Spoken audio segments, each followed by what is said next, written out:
Every single guest we've had on the show says, I just stumbled into automotive. I didn't mean to be We laugh almost every time I got here. Everybody.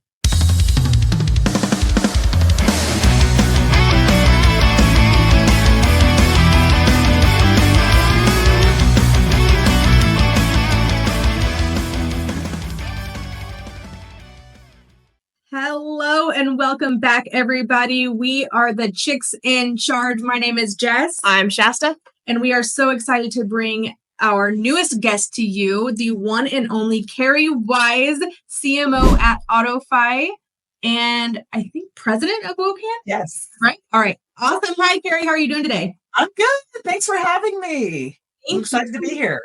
Thank you for coming on. We're super excited to chat with you a little bit today. Absolutely. This is long overdue. Yes. Trying to put this together for, I think, over a year. Yes. Every time we see you, we're like, we've got to get you on the show. I know. You're finally making it happen. Yes. For sure. Yes. So I know that most of our listeners probably already know you very well, have met you a time or two, or seen you on other podcasts. But for those that don't, tell us a little bit about yourself and how you found yourself in automotive. Yeah. Oh, man. I'm like everybody else. I stumbled into automotive. Did not expect to be working in the automotive industry. Graduated back in 98. Oh, my gosh. I want to say I was a child prodigy and I was going to college at 5, but that would not be true. So I am older. But I graduated from Cal State Northridge in marketing. And my senior year of college, I was looking for an internship like everybody else was. And, my classmates were like, hey, you can get a job at J.D. Power and Associates, which was a marketing research company that primarily focused in the automotive industry. And, you'll get a job easy there because they hire a lot of Cal State Northridge students. And I'm like, really? Why? Well, come to find out, J.D. Power, who we call Dave Power, he created that company, legend in not only marketing research, but in the automotive industry, was an adjunct professor at Cal State Northridge. It was just a labor of love. He taught one marketing research class for the MBA school. And so that's why he had kind of a bias towards Cal State Northridge. And so I applied for an internship. I got assigned to the Honda Acura CSI account. So I, in essence, worked on surveys that surveyed the sales and service experience of customers that went to a Honda dealer. Nice. And that's how I landed in automotive. It was more about the marketing research and more about my marketing degree, but I was on an automotive account in that division. And I went on to stay at J.D. Power for 12 years, working in all kinds of roles, including sales. Went on to move to tech and automotive, worked at Edmunds.com. I was leading their training, their sales and dealer training, eventually marketing. Went to TrueCar, which was a very storied, and it's probably where most people know me from, because when you work for a company that at the time was kind of hated by the industry, bad attention can be good attention, and people knew me because I was the face of the company at all the conferences trying to change minds about TrueCar. And then in the last 3 years or so, 3.5 years, I joined AutoFi as their chief marketing officer. So it's been a 25-year run in automotive. Never thought I'd be in this industry, but I can't imagine ever leaving it either. It's amazing, isn't it? And I think it's so funny. I think every single guest we've had on the show says, I just stumbled into automotive. I didn't mean to be We laugh almost every time I got here. Everybody. But I just one day in here. Yeah. I feel like only the generational people maybe like automotive was planted. My dad started the dealership and then I had to join. But outside of that, nope, everybody falls into it. And it's like a game where we can't get out either. Yeah. You're gonna get jumped out. Someone said at the last Women in Automotive conference that once the oil gets in your blood, that's what it was. you're stuck here. You just can't get out. You can't get it out. For me, I never cared about the cars themselves, but what really intrigued me was actually the experience. So working on a CSI study, all you're doing is looking at consumer behavior and why they like a dealership and why they don't. Why did they shop a dealership and why did they leave that dealership? And so a lot of my speaking, when you hear me give my opinion on how things are, a lot of people, it comes from well, I sold cars for 25 years. A lot of mine comes from well, I looked at millions of people give their feedback on what they liked and they didn't like. and what made them buy and they didn't buy. And so I would never change that basis because it's just a different angle. Yeah. Right. I think I'm probably on the same page as you. Like I'm not really into cars per se, but more so into the customer experience and why everything moves the way it does and how much of the world is impacted by the automotive industry. And you saw a stat about that not too long ago, didn't you? That it was just like X amount of people were impacted by automotive. Yeah, I don't remember what it was off the top of my head, but it's a massive significant percentage. Yeah, well, it's one of those industries too, and why I like it. When I try to recruit women, because it's oftentimes women are like, I don't like cars. I'm like, no, you don't have to like cars. But what I say is like, when you work in automotive, you always have a conversation starter when you go to any event, right, with people outside of our industry, because everybody owns a car. Or everybody's bought a car, or how, and so it's one of those few industries, I would say, like real estate and automotive, where when you talk to people on the street, everybody has some experience or opinion. Everybody can relate in one way or another. Everybody, to some way or another. Everyone's curious. I know you guys probably get kinds of questions from people, your friends, right?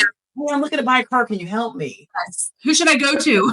Who should I go to? Hey, can you help me get a better price or whatever it might be? So yeah, there's not a lot of industries. I have plenty of friends that work in industries where their products are so foreign to me, I wouldn't even be able to understand how to even ask them questions, about their industry. It's always a fun job though, running an outsourced BDC when someone who's not in the industry at all always asks me what I do. And I'm like, God, how do I begin to explain this to you? That's so true. When I well, first of all, my kids, on career day, I remember my kid had me come in and I just speak to the class, and like they asked her to describe what I did. And then she got up there, and this is when I was at TrueCar, and she's like, yeah, my mommy, she sells cars. I'm like, no, I don't. Third party lead provider that, like, you know what I mean? In her mind, that's how she described me. Like, I sell cars. And then my parents, I remember when I worked on tech, they couldn't, this is, tech was like booming in like 2000, when I first started my career. But I said, hey, I'm going to go work at a .com, Edmunds.com and TrueCar. And my dad's like, what are you going to do? Like, what do you do? What's the product? So I'm like, it's a website. Like, it's just so it's foreign to talk about. And we all know what it does. And then for anybody who doesn't know, they're like, you work in the internet. Yeah. You do something. You type on a keyboard. That you dial up. So Kerri, what does AutoFi do, and what solution does it bring to car dealerships? Yeah, absolutely. So I would describe at a high level, AutoFi is a sales and finance technology. And we live from a digital retailing standpoint on the dealership's website, all the way through offering showroom solutions that enable a salesperson to present numbers, a manager to desk deals, and have even F&I menu built in. And of course, lender routing is kind of our bread and butter. That's where the FI comes into our name. And so one of the things that kind of differentiates us is we can do everything everybody else does, but we have this lender routing engine. We're connected to all the banks. And whether you're online shopping on your own or whether you're in the store and I'm a salesperson collaboratively working a deal, I can get a credit app and get an approval in 90 seconds, a firm offer of credit through the AutoFi solution. And so what do we solve? From an online standpoint, we know it's hard to keep consumers engaged on your dealership website. Most people abandon the dealership website before they ever get very far. Mm-hmm. And so the fact that we're enabling these finance solutions, a shopping experience that's very easy for the customer and centered on things that the customer wants, which is like, can I get approved? And can I even afford this car? We get customers that are going to go through that funnel at a higher rate than many of our competitors. In fact, even from a credit app standpoint, we get like 7x credit apps than our average competitor. About half of them are going to end up buying a car. From a showroom standpoint, that's our newest solution. And really, we launched showroom because we knew that most people don't buy a car online. They will start online, but they're going to end up in the showroom. And we saw a lot of legacy issues in the showroom. Bottlenecks at the desk. There's a lot of distrust between the consumer and the salesperson, and a lot of fight in that negotiation. And so what we wanted to do, and also a lot of decisions the manager has to make, right? Working 5 different deals at the time. And now I have to figure out what lenders I'm going to send this customer to. So how can we use technology not to replace people, but to arm them, to present numbers immediately without having to go back and forth to the desk? How do we give that manager who's working 7 deals a way to get lenders instantly and not have to pick up the phone, figure out where I'm sending people? It's removing all these inefficiencies in the process, decreasing the time so that we don't have to sell a car and take 3 hours, and ultimately offering a better customer experience. But you know what's more important? It's a better salesperson experience. Right. And that's kind of what we've launched this year. And it really has completed our entire platform. Wow. I you know, what's funny is, I don't even know if you know this. We worked with a dealership that had you as their website and lead provider not too long ago. And hands down, it was the highest performing lead source, highest converting. Absolutely. The credit apps performed, I mean, so freaking high. So I, as a person who is the BDC for these leads, can definitely confirm. Yeah. And, it's interesting with the BDC is that, and I talked about digital retailing experience and I talked about the showroom. There really is a part of our platform that lives in between that. And, I always say, like, what happens if this customer shops online, they abandon the experience, right? How do we get them back? And a lot of times that's the BDC. Mm-hmm. That's a lead that's going in the system of the BDC. And they have to figure out a way to get that person back on that phone and say, hey, I saw you were shopping, but you didn't finish the experience. How do I have, come on in? And so we even have tools for them, like send them a remote deal link if they ask about what their payment is. Answer their questions, because if you don't, they're going to get frustrated and not want to come in. And so, there really is this kind of, I call it like this middle point where it's the BDC, it's the internet department, and we're giving them the technology and tools to pull that customer in. And we see the show rate is much better when a BDC person is using AutoFi and engaging versus them just kind of, talking on their own. Right. Yeah. Fully functional toolbox. Yes, absolutely. Absolutely. I hate the end to end, but it really is the end to end. You had mentioned earlier that your conversion rate on completed credit apps is much higher. What would you accredit to that? Is it the ease of the credit app? Are the questions on there a lot easier? What is it? Yeah. So, first of all, we get more credit apps. Yeah, I said 7 times, and this is a third party source that looked across all digital retailing providers and said, okay, how many credit apps are being submitted? And so we had, like I said, 7 times. And the real reason behind that is because we are one of the only companies that has the promise of an instant approval if you fill out that credit. Mm-hmm. Everybody else is going to take that credit app, going to go into their dealer track and route one, and somebody on the back end is going to go find the loan and then get back to the customer. What we can do is instant approval from up to 3 banks. And so our dealers now can promote that on their CTAs, right? Fill out this credit app, and in 90 seconds, you're going to get an instant approval. Now, mind you, I just should say, this has all the dealers' markups. It's an algorithm that they've set up in terms of the banks we're showing. So this isn't AutoFi just coming up with the banks. This is us coming up with a custom lender routing with that dealer. But I think that is why we get more customers that are actually engaging with that credit app. Now, the second part is the completion of the credit app. And we get more completions and throughput because of the ease of the experience. I'll give you an example. We don't ask Social Security or your email address until the end of the credit app. A lot of times on paper credit apps or just in any digital one, it's in the beginning. Yeah. Mm-hmm. The first thing we're asking. So you're basically asking the most sensitive question in the beginning, and I'm now abandoning that credit app. From an income standpoint, we know that people can't calculate their income very well.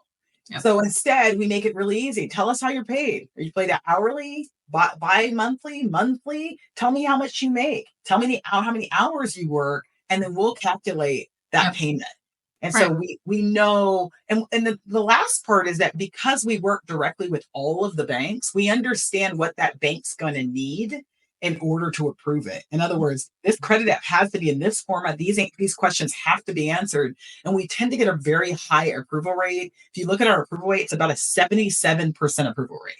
On average, we send to about 2.7 banks and we receive about 2.1 approvals.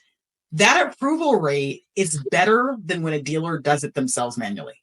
That's So impressive. the technology, I always say, like, we often are fearful of technology, that it's going to replace me as a manager. I'm the one that chooses the lenders. I know better. I know where to send them.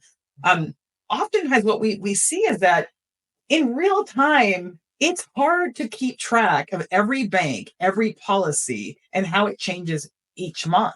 Mhm. I've done a test when I was on that road show. I did a test and I would put a scenario and say, where should you send this customer with a 600 credit score and this LTV and this PTI? I didn't have a dealer who guessed the right 3 banks at Wow. any time, because it's impossible to keep track. So I equate our technology to like a Google Maps.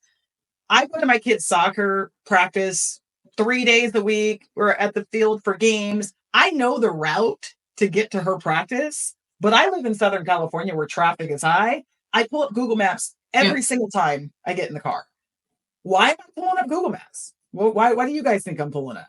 Because you never know where traffic is going to be bad. Just to figure out how you get there. I never know. And in Google Maps is going to know in real time, and it's going to divert me. And I think as an industry, we have to get away from, I know everything and I'm the one that's the experience.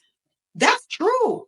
But it won't hurt you to use some technology to help you make faster, quicker decisions, to help you empower your people to have a little more autonomy, without having to go back and forth. And for us to get away from the paper, the Sharpies, the printouts, those things that are basically actually not building trust with the customer. Right. For sure. So you mentioned your road show. Tell us a little bit about that road show. How much fun was that? What did you do? And how did that work out for you? Yes. So we had this crazy idea, marketing in to dealers is hard. It's hard because dealers are busy. They're not paying attention to all this stuff, and breaking through and trying to get them to kind of see your solution can be difficult. And so we decided to do a road show. It was a 14 cities road show. I handled about 15 cities. So Joe St. John, first 10 cities. I don't know if you know, but Joe has 6 kids under 11 years old. Wow. He took his family Sprinter van. We wrapped it in AutoFi, and he took off from Tulsa, Oklahoma, nationwide. And the whole point was, we're going to be in your city. So take some time to learn about this showroom solution. We've been known for digital retailing. Now we have this new one. And he went 10 cities. And at some point, Joe had to go back home. And so I took over the last 5 cities on the tour on the West Coast. And so it was great. It's amazing. And, for me, you can get corporate stale. I call it corporate stale, where, I've worked in the industry for 25 years. I used to be dealer facing and out in the field. I used to be a dealer trainer. I ran a dealer training organization. And so, you're fresh. You're talking to dealers every day. Now I'm a CMO, and I might see dealers at a conference. And so to me, what was refreshing is being back in the field again. Right. Yeah. And we were 12 dealers a week. I probably visited 60 dealers in 5 weeks. Wow. Across cities. And so just being in there and hearing their challenges, and it renewed me and reminded me, like, you got to stay fresh, and you got to stay connected to the clients, or you will get stale, because things change. For sure. So, how many dealers do you think you actually got to teach something to? How many sales managers did you get to teach new tactics to? Yeah. And this was much more about a sales call in some ways, and kind of helping them understand, like, either a current client that, yes, you like our digital retailing, we have this showroom. But yeah, just kind of teaching them that there is a better way. I would say we probably visited anywhere from 10 to 12 dealers in every single city. Wow. So we're talking about hundreds of dealers, across 15 different cities. So it was amazing. And we'd be just driving from store to store to store. And we got a lot of sales out of it too. And a big part of it is, like, you got to be in front of the dealers. I mean, you guys know that it's we do a lot virtual, and you just kind of have to do that. But there is something different about being in that store and getting all those decision makers together. And for us, with the showroom, digital retailing, you could talk to a marketing director or an internet director or a BDC director, and that's probably your audience for that. Like, they're into getting leads and all that. Talk about the showroom. That is more of a complex conversation. It's not the general manager that can just sign off on that. You got to get the sales managers bought in. You got to get the finance director to understand that, no, this isn't replacing you. This is gonna get people in your finance office faster because the negotiation's not as hard. They're gonna spend more money. That's what we found. They spend more money when they work deals through AutoFi than not. So, and I would believe that, because honestly, if you're sitting at a dealership for 3 hours, all you're focused on is getting out of there. When you cut that time down to an hour, yes, guess what? I'm not as irritated by the time I'm done. I'm not as ready to get my butt home or get wherever else I need to be, or to go show off my new car now, because I've only been in there for an hour. So now I'm probably more likely to spend more money than wait even longer. 100%. And like for us, we piloted this product last year, and just so you know how we piloted this is that Joe St. John moved to California and worked at a dealership for 2 months selling cars and managing the desk. And thank God we had a client that allowed him to do that. He had a polo shirt on with our technology. And that was so incredibly useful for us, because technology companies a lot of times have people from tech building products for dealers and hoping they use it, right? And so Joe, being a former general manager, kind of helped us bridge that gap. But it's exactly the scenario you brought up, which is that, customer comes back from the test drive. They're licking the paint off the car. They're excited to buy the car. And what do? We sit them down at our desk as a salesperson, and we say, "I'll be back. I gotta go talk to my manager." Right? And when I ask dealers, how long does it take to get a first pencil out to a customer? Most dealers say at a minimum 15 minutes on a busy Saturday. And it's longer than that. But if they're being, optimistic, on a busy Saturday, it takes at least 15 minutes, 30 minutes, higher. And so I always ask the question, what do you think is happening? I'm excited. My buying temperature is at its peak because we just got back from this test drive. Mm-hmm. What do you think is happening when I'm sitting there for 15 minutes? In fact, if I walked away from this interview right now for 5 minutes, you guys would be uncomfortable, right? Yeah. It's going down. It's going down. And more importantly, you are psychologically programming me to talk myself out of the deal. Right. I should have brought my father with me as a woman. I should have brought my father or brother with me instead of coming here by myself. You know what? I should have gotten approved for my credit union before I came in here, just so I make sure my rate is good. I'm not ready to buy all these things. And now all of a sudden that salesperson comes back with these numbers, and now it's a fight. It's a fight to keep me engaged. It's a fight to get me to trust what he's giving me or she's giving me. And now I'm leaving. And what is that salesperson doing? They are in complete desperation mode. What can I do to keep you here? I'll go get a discount from my manager. And so when I say time kills deals and profit, that's that scenario. We're in a desperate mode of keeping and doing whatever we can. Mm-hmm. And so our product, what we're finding is that sales manager is setting up that deal while they're on the test drive. They're desking the deal. They're pushing it out through AutoFi, giving a thumbs up to the salesperson when they come back, and they are presenting numbers immediately. They can't mess anything up because it's down payment, it's terms, it's things like that that don't affect profit. And our customers are fighting less because there's something psychological about seeing something on a screen versus me getting this piece of paper and saying, all right, here's your price. And like, you have to trust me to trust this. But if you give me an iPad or a screen, and you guys know it, for some reason, it seems like it's more legit. Right. It's more legit. Yep. So that's the story, and that's kind of what we're solving for. I love that. That's smart. Yeah. I like it. Yes. Well, Kerri, I'm going to go a different direction real quick, because I want to talk about WOCAN. And for those of you that are watching this that don't know what WOCAN is a Women of Color Automotive Network. And Kerri is the president of WOCAN. So Kerri, tell us a little bit about how WOCAN came to be and what made you want to put an organization like that together and what you guys are doing today. Yes. So thank you for getting it right, because it's a mouthful. Women of Color Automotive Network. We created the organization, and I founded it with 3 other women of color in the business. Patrice Banks is the CEO of Girls Auto Clinic. Amazing. Amanda Gordon is the CEO of Gojo Auto, an independent car dealer.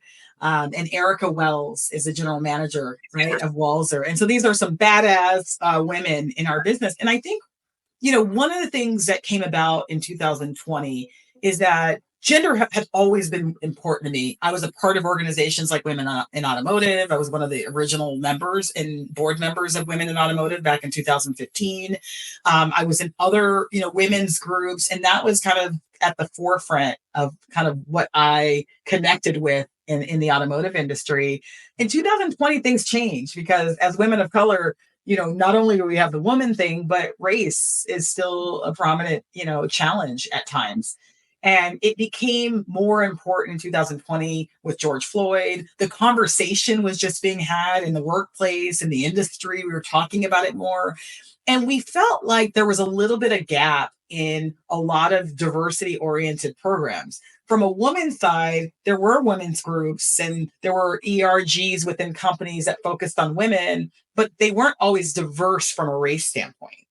And then from a minority standpoint, there's organizations like NAMAD, that's the minority dealer organization I had been involved in. But because the nature of automotive car dealers, most car dealers are owned by men.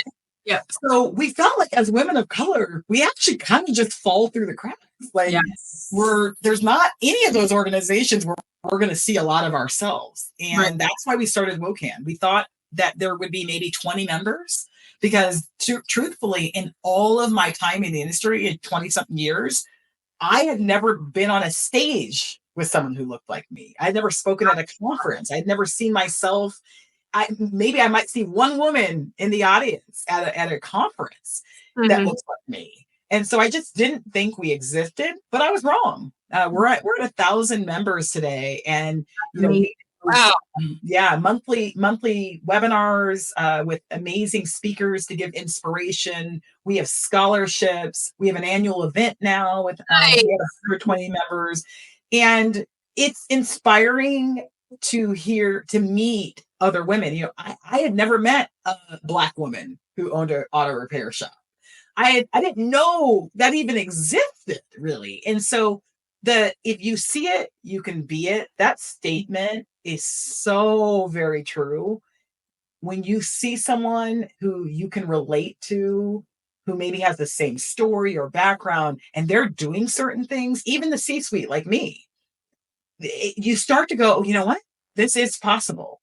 Right. This is possible. And more importantly, my number one goal is to give women of color in particular, because there's different challenges they have, the playbook. There's a playbook in how to kind of navigate. And by the way, that playbook changes. Yeah. It changes all the time. So how do we give this playbook of how to navigate this business, how to make it in that boardroom in high levels, how to get your voice heard? These are challenges that we have as women. And then in particularly for women of color, there are some nuances to that. Yep. I absolutely love what you are doing with WOCAN. And Kerri, if somebody wanted to reach out to you to join the organization or just ask a few questions about the organization, where could they reach out to you at? Yeah, so our website is WOCAutonetwork.com. WOCAutonetwork.com, and you can go on there and become a member. We have over 1,000 members, and just to be clear, we have 100 that are not women of color. They're women, 100 plus. They are white women. They are men that have joined us as allies, and so you can join as an ally as well and be a part of our events, our scholarships, our educational. We just did a leadership academy and women learned how to be better leaders. And so, yes, please go to our site and join us. You can always reach out to me too on LinkedIn. Awesome. Thank you, Kerri. Kerri, if there was one piece of advice that you could offer to somebody walking through the doors of a dealership today, male or female, what would that advice be? I would say to be a student of the business and learn, call it an SOB. Be an SOB, but not one we know of. And just learn everything you can. One of the things that helped me, particularly as a woman in my career, is that I felt like, okay, if I have a disadvantage, let's say as a woman, or maybe I'm the only one in the room and I don't have the allies and the mentors that everybody else has, what you can't take away from me is my knowledge. Mm-hmm. And so even if I'm in this role, let's say I'm in marketing, I want to learn everything I can about sales. And I want to learn everything I can about the product. And I want to read about things that I don't even really need right now, but that I might need. And so I would say just be a sponge. There's no excuse for not learning in this day and age. I mean, you have just YouTube alone and reading articles, surrounding yourself with all kinds of people that you can learn from. And this isn't just people above you. People tend to go, well, I want to get with somebody who's going to help me. I've learned so much from people that are younger than me, that are in different roles that can help fill in those gaps. So I would just say be a sponge, so that when you're coming in as a salesperson or a BDC, you can put your best foot forward. Mm-hmm. Not wait for that dealership to teach you. Yeah. Right. Or any of your employers. Absolutely. Because odds are they're not going to. No. Right. And I've heard so many people like that are frustrated, rightfully so, like, hey, I started this job and they didn't train me right and they didn't do this. And I'm like, well, what did you do though? Because at the end of the day, I'm not leaving my career in the hands of somebody else. Right. Like you got to seek it out. One of the first things I do whenever I start a job is like, I'll set up one-on-ones with as many people in the organization as I can. 30 minutes, pick your brain. Come on, Shasta, tell me what you know. What do you do? How do you work with my organization? Like just getting those puzzle pieces. And so I just think most people just aren't curious like that. And they're waiting for someone to give to them, here's the best practices. And the information's out there. Mm-hmm. It's out there. Mm-hmm. For free for most of the time, like YouTube, podcasts. I mean, there's so much webinars. Yeah. It's free. I mean, I had someone reach out to me the other day that's a CMO at another company and just said, hey, can we just jump on Zoom? Most of the time I'm going to say yes. Yeah. I mean, I'm busy, but I'm going to say yes if you ask. So, and I have trouble asking for help too. I really do. Like your ego gets involved and all that. But like sometimes it's just like, hey, can I get 30 minutes? You do what I do. If I'm in a dealership and I'm in sales or BDC, I'm trying to find the most successful person in the industry that I know that does what I do. Yeah. And I want to pick the brain. Ali Rita, like, how are you selling 100 cars a month? Like, help me understand. Yep. That, right? Exactly. So the information, the resources, the people are out there. We just got to go and seek it. Mm-hmm. For sure. Absolutely. I love it. Well, Kerri, thank you so much for joining us today. It has been amazing having you on the show, and we really appreciate you taking the time out of your day because we do know how busy you are running these organizations. So thank you so much for taking the time to sit and chat with us. And we know that all of the insights that you've shared today are going to be insanely valuable to everybody listening. Thank you for having me. We'll have to do this again. Absolutely. All right, guys, in a world where you can be anything, be kind because you never know what battles others are facing. So when we go out into the world this week, remember to light it up. I am Jess. I'm Shasta. And that's Kerri. And we've been the Chicks in Charge. Thanks for tuning in, guys. Yay, you've made it this far. And if you want to help the chicks out and add some value, make sure you subscribe right now. Click that little red button down below. Do it. Do it now.